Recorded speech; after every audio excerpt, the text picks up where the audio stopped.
चयो वेंदो आहे त सहाफ़त कंहिं बि रियासत जो चोथों थंभु हुजे थो। उहा हक़ीक़त आहे त सहाफ़त दुनिया जे समूरनि मुल्कनि ऐं रियासतुनि में वॾो किरदारु अदा करे थी। उहा ई सहाफ़त आहे जेका इक़्तिदार धणियुनि तोड़े हाकिमनि जे हर मामले जी निशानदेही करे थी ऐं मुल्क जे ग़रीब बेवस अबोझ ऐं पुठिते पियल पीड़ियल तबिके जी दाद रसी लाइ उन्हनि जूं दाहूं ऐं फ़रियाद इक़्तिदारी ऐवाननि ताईं पहुचाए थी।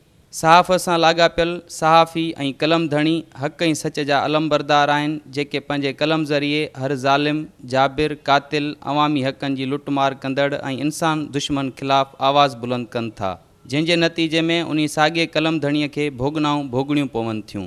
ये पहले लोगों को हरास किया जाता था, फिर अब जो आजकल के जो हालात हैं उसके अंदर हरास करने के साथ उन्हें टारगेटेड कत्ल भी किया जा रहा है, जो एक बहुत संगीन बात है कि जो जर्नलिस्ट अपनी जान जोखों और अपनी बहुत मेहनत और अपनी ताई जितनी उनकी कोशिश होती है उसके ऊपर जाके कोई रिपोर्टिंग करते हैं और फिर उस हक़ाइक़ को सामने लाने की कोशिश करते हैं, तो उन्हें वो हक़ाइक़ सामने लाने से रोका जा रहा है और हिरासा किया जा रहा है। तो सहाफ़ियों को अपना में तो हर जर्नलिस्ट से ये गुजारिश है और ये अपील है कि अपनी जान को फ़ोकियत दीजिए, जर्नलिज्म ज़रूर कीजिए, अपनी जान को फ़ोकियत दीजिए। और अॼु 3 मई सहाफ़त जो आलमी ॾियारो आहे ऐं उन ॾींहं ते ॾिसिजे थो त सहाफ़ी अॼु बि हर मामले ऐं हर तरफ़ खां ग़ैर महफ़ूज़ बणियल आहिनि।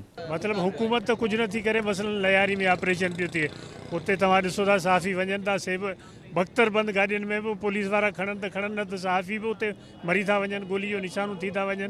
सरकार सहाफ़ियुनि जी हयाती लाइ तहफ़ुज़ लाइ को बि नथी खणे क़दम। गर्मी हुजे, सर्दी हुजे, बरसाति हुजे, तूफ़ान हुजे या वरी गोलियुनि जी गुंजार हुजे, मतिलबु त हर सुखे ॾुखे ऐं जंग वारे माहौल में सहाफ़ी पंहिंजा फ़र्ज़ निभाए थो ऐं माण्हुनि खे हर नंढी तोड़े वॾी ख़बर खां बाख़बर रखण लाइ उन्हनि ताईं उन ख़बर जी रसाईअ खे हर तरह सां मुमकिन बणाए थो। पर सहाफ़ी पंहिंजे ख़ानदाननि समेत हयातीअ जा ॾींहं कीअं गुज़ारे रहिया आहिनि, उहो मामिलो हिकु सवालिया निशान बणियल आहे। सहाफ़ियों का आपका तमाम तर सूरत हाल आपके सामने है। तमाम तर दबाव और मुश्किलात के बाद भी सहाफ़ी अपने फ़राइज़ ईमानदारी और बहादुरी से अदा कर रहे हैं। कई सहाफ़ी हमारे शहीद कर दिए गए, वली खान बाबर हैं, आरिफ खान शहीद है, 16 से ज़ायद सहाफ़ी हमारे शहीद कर दिए गए, उन पर गोलियाँ चलाई गई हैं, हिरासा किया जा रहा है, सियासी दबाव है, हुकूमती दबाव है, उसके बाद भी सहाफ़ी अपना किरदार अदा कर रहे हैं। कश्मीर से कराची तक मजलूम आवाम की आवाज़ उन अवानों तक पहुँचा रहे हैं जहाँ उनकी आवाज़ नहीं जाती।